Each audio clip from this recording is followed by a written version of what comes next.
అన్న వస్త్రం కోసం పోతే ఉన్న వస్త్రం పోతుంది అని చెప్పిండు కేసీఆర్ గారు. వీళ్ళు దబ్బన దౌర్భాగ్యులు మళ్ళీ గెలిస్తే రైతు బంధుకు రామ్ రామ్ అవుతుంది అని చెప్పిండు. చెప్తే ఏమన్నాడు ఆ రోజు రేవంత్ రెడ్డి?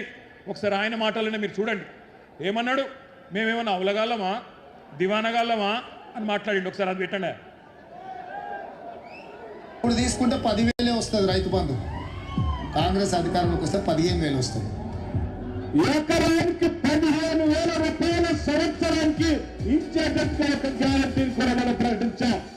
రైతు భరోసా, ఇందులో రైతులకు కౌలు రైతులకు సంవత్సరానికి ఎకరాకు 15,000 రూపాయలు ఇచ్చే విధంగా, అదేవిధంగా నిరుపేదలైన కూలీలకు సంవత్సరానికి 12,000 రూపాయలు ఇచ్చే విధంగా రైతు భరోసా కార్యక్రమాన్ని రెండవ గ్యారంటీ కింద ప్రకటించడం జరిగింది.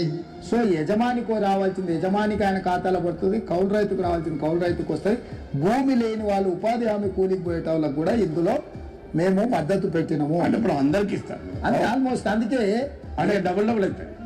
ఓవర్లాప్ కాదు. ఇందులో వస్తే ఇందులో రాదు, ఇందులో వస్తే ఇందులో రాదు. పంటలకే ఇస్తున్నావు కదా, 3వ పంటకి ఎందుకు ఇస్తలేవు? పంటకు 5,000 ఎకరానికి ఇచ్చినావు, 2 పంటలకే ఇచ్చినావు కదా రైతు బంధు. మరి 3 పంటలు పండిస్తే 3 సార్లు ఎందుకు ఇస్తలేవు రైతు బంధు? కేసీఆర్ అంటున్నాడు కాంగ్రెస్ వస్తే రైతు బంధు బంద్ అవుతుందని. ఎందుకు బంద్ అవుతుందే? మేమేమన్నా దివానగాలమా? మాకేమన్నా ధమాక్ లేదా? అడుగుదాం ఒకసారి మరి. అప్పుడు ఏమన్నాడు? రైతు బంధు నాపిన దివానాగాడు ఎవడు? రైతు బంధు నాపిన దివానాగాడు ఎవడు? మరి ఇప్పుడు అన్నాడు కదా ఆయననే దివానగాళ్ళమా మేము బంద్ చేస్తామా అన్నాడు. నేను అడుగుతున్నా ఇయ్యాల, అరే హౌలా, అరే దివానా, ఎందుకు బంధు పెట్టినవరా రైతు బంధు? నీ అయ్య సొమ్మ, నీ అబ్బ సొత్తా? మీరు సమాధానం చెప్పాలి.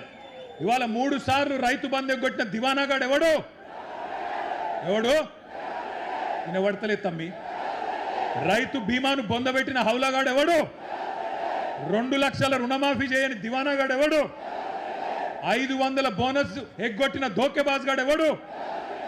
పంటలు కొనుగోలు చేయని బట్టెబాజ్గాడు ఎవడు? పక్కన కేసులు పెడతాడా? కేసులు కాకపోతే వాన అయ్యా ఏం పెట్టుకుంటాడో పెట్టుకోమని దేఖలేంగే.